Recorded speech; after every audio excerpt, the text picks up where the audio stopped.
Chapter 12. That Monday morning, Mariah, Alison, Santiago, and I sat in the third row of a courtroom at the Cleveland Justice Center. Usually, you couldn't drag me out of bed early unless there was a fire or a potential hot date for my desperate self. But there we were, most of us dressed in our Sunday best to watch the arraignment for Jeremiah Redwood. We were still hiding Larry Elroy because Claudia and Haley were still at large.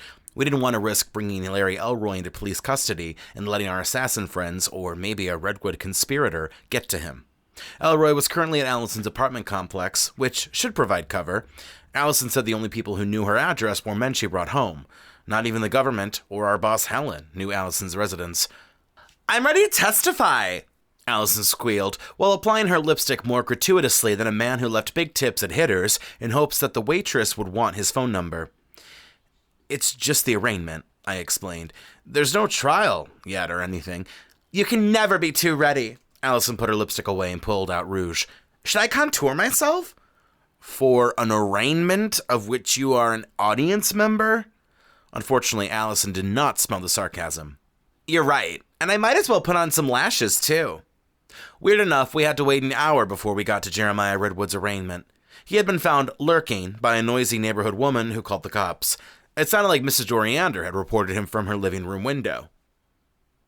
"The state of Ohio versus Jeremiah Redwood, 4 counts of murder, 1 count of public endangerment, 1 count of arson, 3 counts of kidnapping, 4 counts of assault," the bailiff told the judge. "Your Honor," the prosecuting counselor began, twirling her hair like she was in a commercial for conditioner, "Redwood is a danger to society. The people want reprimand, no bail, straight to the correction facility until trial." "Your Honor," the defensive counselor rebutted, "my client Redwood has had no previous major convictions, and the evidence is lacking. He's also a hardworking member of the police squad." "Lacking?" The prosecutor gave a cold stare to the defense attorney. "We have 6 witnesses and victims, 4 of which are right here in this courtroom." "Oh my God!" Alison said a little too loudly, which made people turn to us. "She's talking about us!" "We get it," Mariah snakily whispered, embarrassed at the views. Granted, if I was Mariah, I'd be more embarrassed I was wearing a print t-shirt with a bear on it that said, "Very good" on it, but I digress. "Not only that, we have fingerprints of Redwood from Ryan Mazzola when he was administered at the hospital. We also found some noticeable similarities in the murder of Jeffrey Quinns and the torture of Ryan Mazzola." The facts quickly piled up, and luckily, justice worked that afternoon. "The prosecution is right," the judge nodded. "Right to the correction facility until trial. No bail." They set an impending date for the trial, of which I'm sure we were to be called as witnesses. After the arraignment was over, I walked over to the prosecutor. Excuse me, prosecutor?"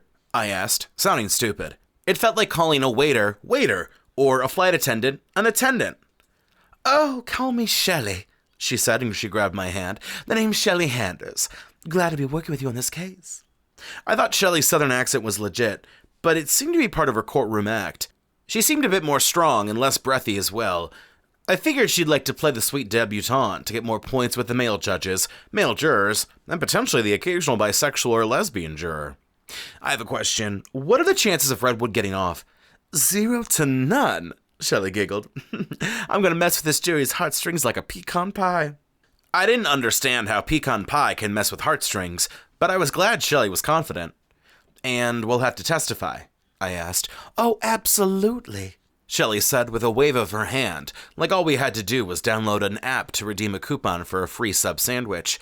"Don't worry, you're delicious. I'm sure the jury will eat you up like a box of cookies." With a flourish of an expensive purse, Shelley Handers gave a toodaloo before strutting out like she was on the Victoria's Secret fashion show. We went to the office next. Helen's office door was closed tighter than a virgin at the malt shop. Kathy was reading a book called His Thrusting Love. I assumed it wasn't just love that was being thrusted in that novel. Ryan Smiley Mazzola, freshly released from the hospital and still looking a little rough, was sitting in one of our uncomfortable chairs close to Kathy's desk. Most people avoided these chairs as if they were white high school students accused of slurs. Helen had bought these chairs in bulk, and sitting on them was like sitting on top of bulky garbage. "Hi," Mazzola excitedly said, standing up with the demeanor of a 6-week-old puppy. "Where do I sit?" "We can probably make space for you somewhere." I realized that cramming a 4th desk into our limited annex space was unlikely. Ryan would have to schlep to the other side of the office. I didn't ask for much, just a modicum of space in this dusty, underfunded office corner. I studied Ryan a bit. He was wearing a clean button-up, which was a massive improvement from his hoodies. His hair was pulled back with gel, making him look like the kid of a mob boss off to church.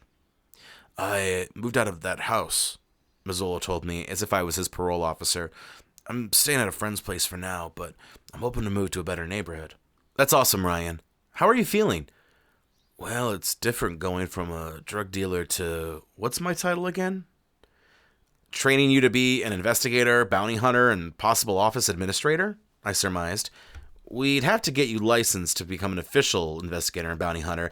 That will take a lot of hours in studying, so for today, and probably for a while, you get to tag along. Santiago and I were going to grab a skip, I think. I opened the nearest manila folder and read about today's skip. Adam Favoron, who had skipped court on an assault and battery charge. I glanced at the mugshot and the stats. Adam was taller than me and was bigger, like a fluffy roll. According to the case notes, Adam went next door and beat up his teenage neighbor, who had allegedly egged Favoron's house. Seems like a case of justified behavior to me. The throttled teenager had also been charged with destruction of property. However, the kid had shown up for his court date. Adam hadn't. Adam Favoron lived on Idaho Road, which was a small street in the southern part of the Heights District. Santiago, Ryan, and I pulled up right to the side of Adam's house. He doesn't look like he's home, I informed the group, eyeing the windows with my full busybody might. All that took was channeling Mrs. Doriander. We could knock, Santiago explained. While we waited to make a move, a shaggy-haired teenager who looked like he hated authority skated by us. Wow, the kid said, eyeing Santiago. Are you a cop? Bounty hunter, Santiago answered. I'd say I'm more of an investigator than a bounty hunter, I chirped. I don't think I deserve the badassery that came with saying you were a bounty hunter. And if I had to grade my skills, I'd say my bounty hunting was C grade, and my investigatory skills were B grade. I'm shadowing, Ryan called out from the back seat, like a young child accompanying his dads to work. Is your neighbor home? I asked. You mean the asshole? The kid sneered. I didn't need a license to fill in the asshole the kid was probably referring to. He's home. Piece of crap. Well, perfect. Let's go get him, Ryan cheered. Get him? The teenager claimed. Can I help? Help? I questioned. No, that doesn't sound like a good idea. The kid approached the front door and knocked so deep and long it sounded like a maxed-out subwoofer. Santiago and I quickly got behind him, while Ryan trailed with a notebook and pen. Where did he even get a notebook and pen? Ryan Favoron opened the door and immediately seethed like a rice cooker set on explode. Smitty, what the hell are you doing here? Just seeing if you need an egg. Smitty might be a punk kid, but he certainly was a wordsmith in training. Ryan Favoron, you missed your court date. I tried to sound as if this whole debacle was a simple misunderstanding. We have to take you downtown real quick to reschedule your court date. There was a bit of a lie here. Sure, it would be real quick to get Ryan down to the courthouse and justice center. For us. For him, that might be an overnight in jail. Didn't you go to court, you loser? Smitty snarled. Shut up, brat. Ryan's voice was tight. He looked like a bull moments away from knocking into Smitty. So about that court date, I tried steering the topic back to why we were here, but Smitty was not a teenager to mess with. I went to my court date and I'm 16. Smitty, you're not helping. I'm just saying. More like adding fire to a fuel. Can we just have you... Once again, I was rudely interrupted by Smitty. Come on, you do well in prison, Smitty smiled. I bet you make a pretty prison bitch. Before I could tell Smitty to cut it off, Ryan Favoron punched Smitty in the chest. Smitty, who was small and thin, flew like a pin being knocked over by a 50-mile-per-hour bowling ball. Thankfully, Ryan Favoron's yard was a flat, grassy surface. I'm telling my mother... Smitty's face was close to tears as he ran next door. Shit. Favoron looked at Santiago, Mazzola, and I. Mazzola was scribbling notes, not sure what of. Maybe something like, what not to do, let someone punch a teenager in the chest. Listen, Ryan Favoron leveraged, if you get me to the court, we can create an alibi, right? Definitely. My nod was so severe, I'm surprised I didn't snap my neck. Internally, I didn't think that would work, but I was desperate to get Ryan Favoron behind bars and a check. We arrived at the Cleveland Justice Center to see a minor hubbub. Officers were lightly jogging everywhere and that were panicked, but trying not to make it seem like a big deal. What's going on? I asked, to shrugs from Santiago, and note scribbling from Mazzola. We did manage to trade off Ryan Favoron, but on a bit of instinct, I called Anthony. He picked up a few rings in. Is something going on? I began, but Anthony quickly steamrolled me. I just got the word. I called Allison first, but she's not picking up. I felt the back of my neck prick up like a porcupine. What is it? I asked. Redwood has escaped from custody,